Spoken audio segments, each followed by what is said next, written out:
Once you've mastered the bridge hang, it's time to level up to self-assisted vertical hangs, and you'll want to start with your feet on the floor. Keep in mind it's easier with your feet in front of your body and harder with your feet behind your body. Since everyone has different equipment, body sizes, limb length, you're going to have to personalize your setup so you can get your arms fully extended with your legs on the floor. If you have a very high bar, you may have to elevate your feet to allow you to do so, but know too, elevating your feet behind your body almost feels like an unassisted hang. One of my favorite feet on floor variations is the cobra hang. Think about the cobra pose in yoga, now applied to the bar with the added benefits of the spinal decompression, creating space between the discs so you can really mobilize the hips and spine without as much stress. I highly recommend flowing between a variety of foot positions, especially earlier in the day or your first set. You start with the easier versions, and you gradually move your feet further away behind your body to increase the loading, add some multi-directional movement.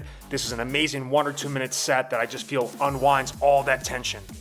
Just as we did with the hanging bridges, I want you to play around with your thumb positioning. I'm showing the 3 primary styles here.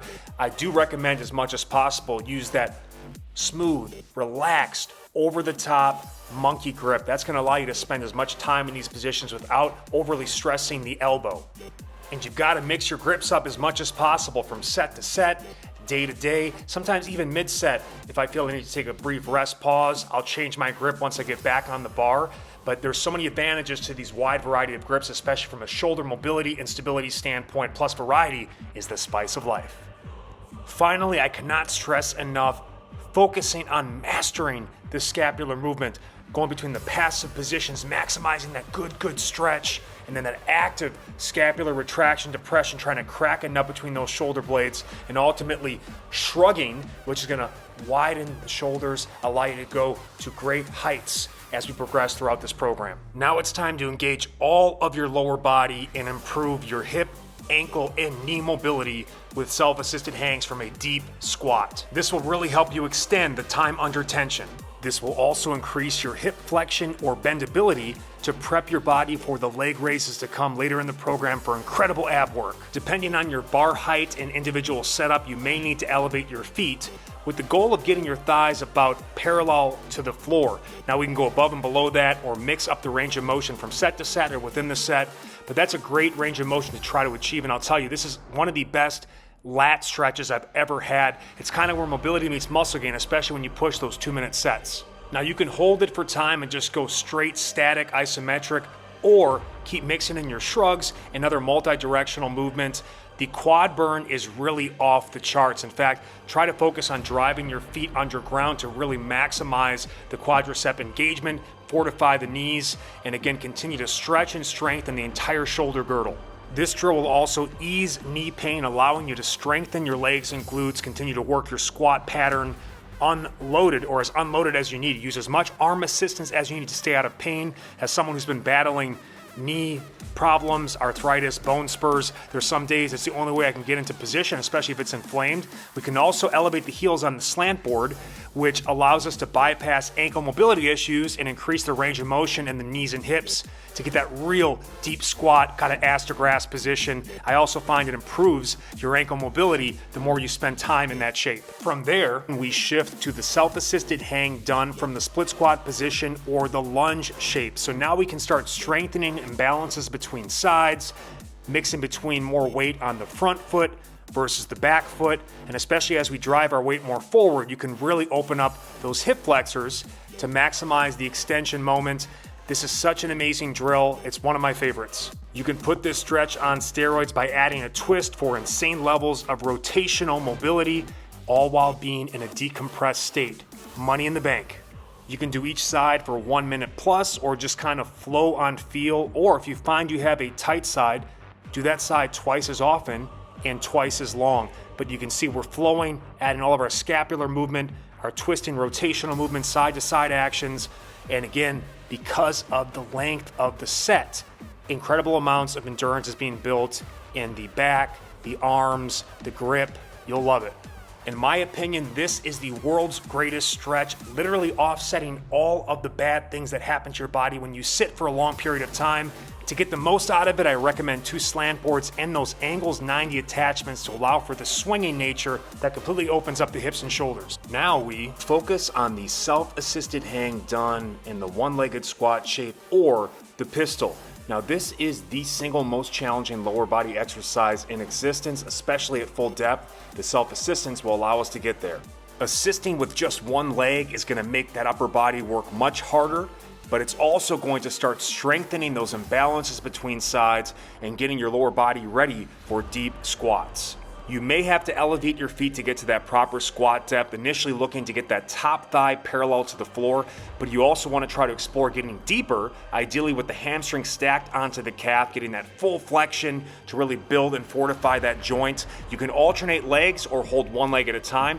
The alternating leg option will be a bit easier because you keep your legs fresher. If possible, I highly recommend elevating your heels on a slant board, not just to get more range of motion in the hip, knees, and ankles, also establish more of an upright trunk position, but to target the VMO, the vastus medialis oblique, that lower quad teardrop muscle that's so important for knee health, performance, and stability. When it's not properly developed, squatting's tough and those knees tend to hurt. Now it's time to apply some gripping challenges to all of these self-assisted hang variations to take your forearms to the next level. As a quick review, we can continue to play with our thumb positioning, doing the best we can to move more to that smooth, over-the-top, monkey-style grip, a relaxed hang that allows us to take pressure off the elbow, initiate more through the shoulder, and spend more time in the bar because we don't get as tired.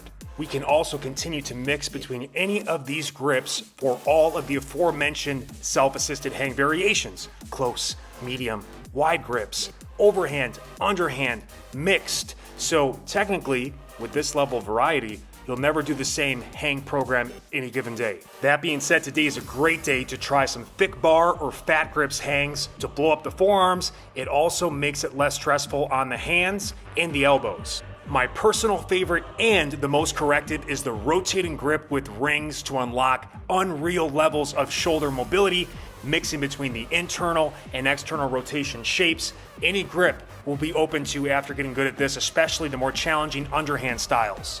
If you're looking to build a ninja death grip, try the towel grip. This variation really strengthens the fingers. You can also mix in some uneven towel grip work for self-assisted one-arm hangs. Essentially, you're trying to put as much weight as you can on the bar hand, only assisting as much as you need with the towel hand, also working your scapular movement. Increase the challenge with a band, creating that oscillation effect, which makes it even harder for both your shoulders and your spine to stabilize. But again, add that multi-directional movement to mobilize. If you want to do insane full body core exercises like this, pain-free through a full range of motion, you gotta start at ground zero. Now it's time to do some self-assisted hangs, adding leg raises to stretch and strengthen the hip flexors.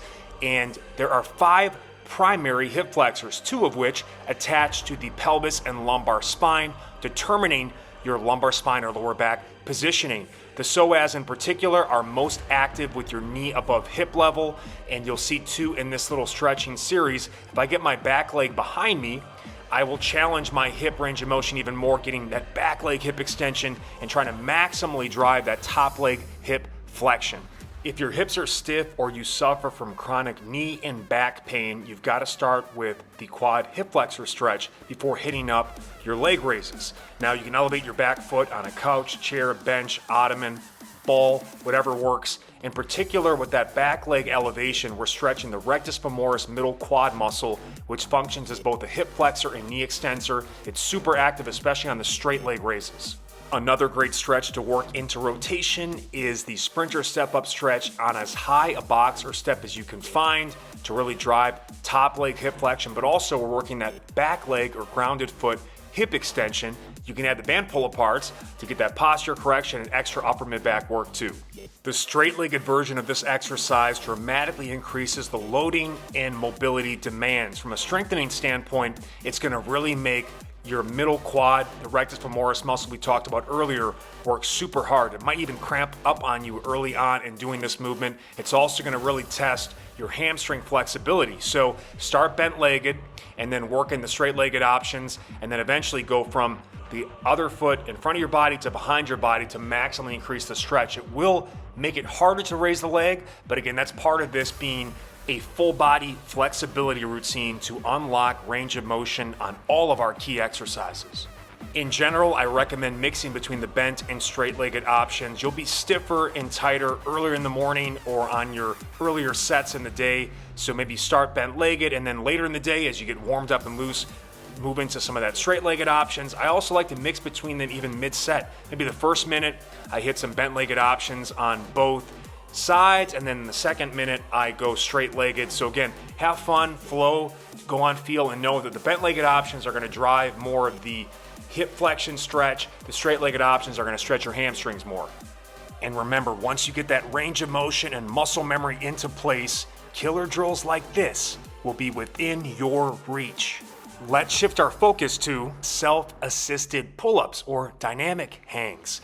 This is my single favorite back building exercise. Earlier in my fitness journey, especially when I was very bench press, push-up heavy and didn't work the backside enough, I had a hard time getting a mind-muscle connection to my lats.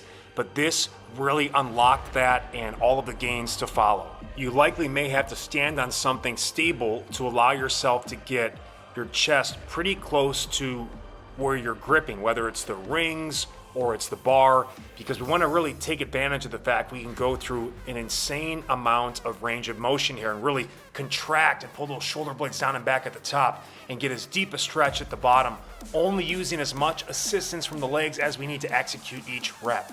Elevating your feet behind your body will make this feel as close to an unassisted pull-up as possible. And again, take advantage of going really slow up and down, 1 inch at a time, up and down. Feel the muscles contract on the way up and stretch on the way down. I like to do this for sets of 5 to 10 reps to fill a 2-minute block. By about a minute in, your muscles are on fire, but there's a minute left, so stay in the game.